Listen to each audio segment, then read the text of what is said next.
Hey, what's happening, people? What I got for you today,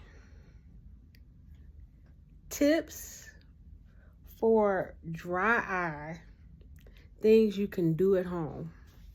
That's what we're going to talk about today. Hey, for all of y'all that's been checking me out, welcome back. For those of you that don't know me, my name is Shirley, and this is Life Through My Lens as an optician. 30 years of experience. So hey, today we're going to talk about dry eye and some things you can do to get rid of it or alleviate it, minimize it. How about that? Because you really sometimes you can't get rid of it, but we can make you as comfortable as we possibly can. What happens with dry eye is that there are glands in your lids, and sometimes they become clogged, and then the tears can't move around like they're supposed to.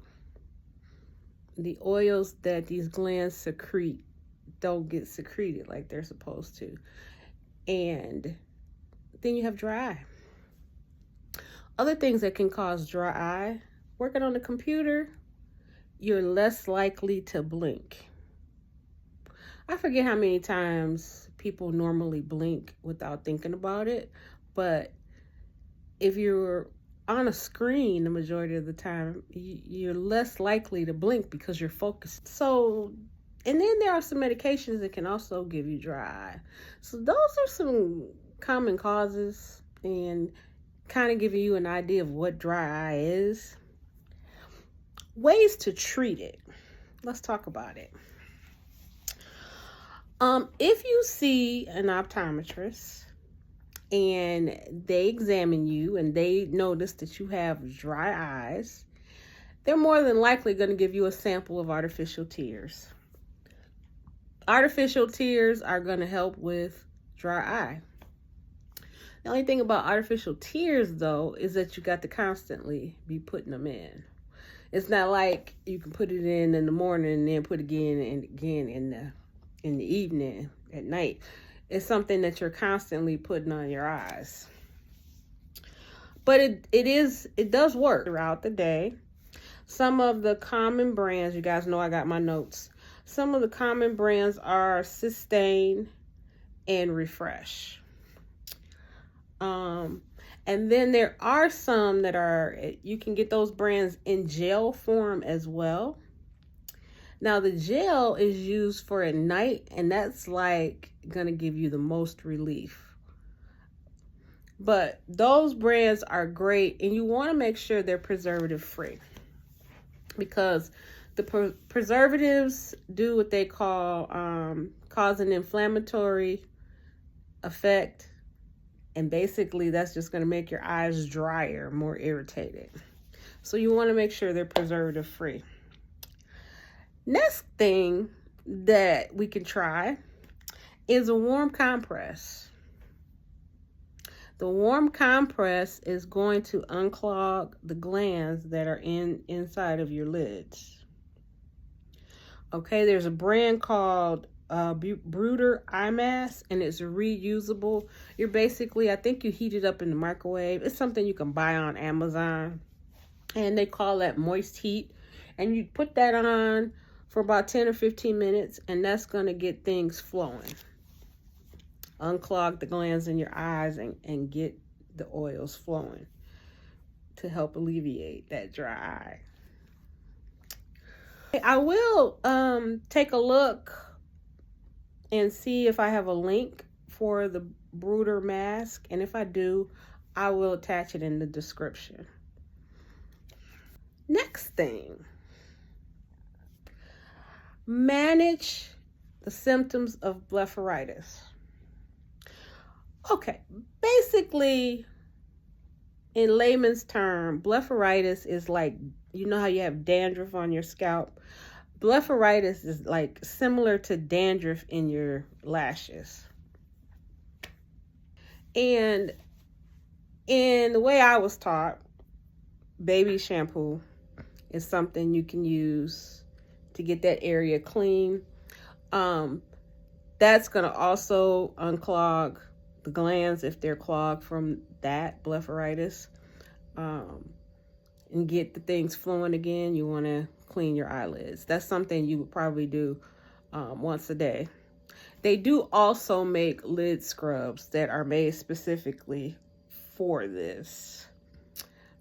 If I have links for that, I'll also add that to the description.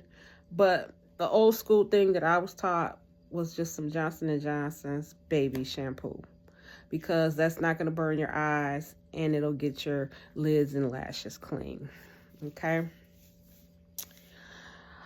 Blinking exercises. So like I was telling you earlier, one of the reasons you have dry eye is because you're focusing and you're not thinking about blinking. Okay, I didn't write it down, but I saw a statistic about how many times you blink normally without thinking about it. But you're not going to do that if you're focused on that screen, that computer, that phone. You're less likely to blink. Me, myself, I do suffer from dry eye. I should do drops every day, but I don't. But I have drops so that in that, because of what I do, I have access to drops. So if my eyes get really dry, I'll put some drops in. Now, one of the things that I noticed, like, it's this eye that really bothers me, my left eye. And it gets so dry that it feels like somebody's poking me in the eye, like a prickly feeling. Okay? Gets really dry. And that's kind of painful. So at that point, yeah, I'm going to put some drops in. But it's something that I should be doing on the regular that I don't. But blinking exercises. I was watching another video in my research for this, and this doctor says when he's at a red light, he sits there and he closes his eyes completely while he's sitting there, and he blinks while he's sitting there. Because some people, believe it or not, blink and don't close their eyes all the way. And so that's not really helping you. So he has this exercise he does. Another thing you can do if you're looking at a screen for any period of time is to look away for 20 seconds at something that's 20 feet away and blink while you're doing it, and then look back at what you're doing. Do that every 20 minutes. And that'll help you as well. That's an exercise that you can do if you spend a lot of time on screens. And when you're doing that, you want to forcibly close your eyes to make sure that they close all the way. Because like I said, some people don't close their eyes all the way and they don't realize it. And like I was telling you about that gel to use at night, some people sleep with their eyes open or partially open. And that's one of the reasons why they have dry eye. So that's something to work on to get your lids to close.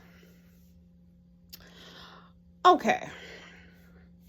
Omega-3 fatty acids. You want to take some supplements if you're not getting it in your diet. One of the best ways to get it is like fatty fish.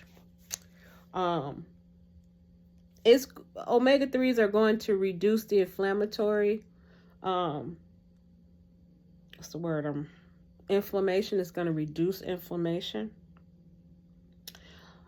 It does take you about 3 to 6 months of taking omega-3 before you start to see the results of it, helping you with your dry eye. But omega-3s are good for your body, period. So this is something that you should really work on putting in your diet.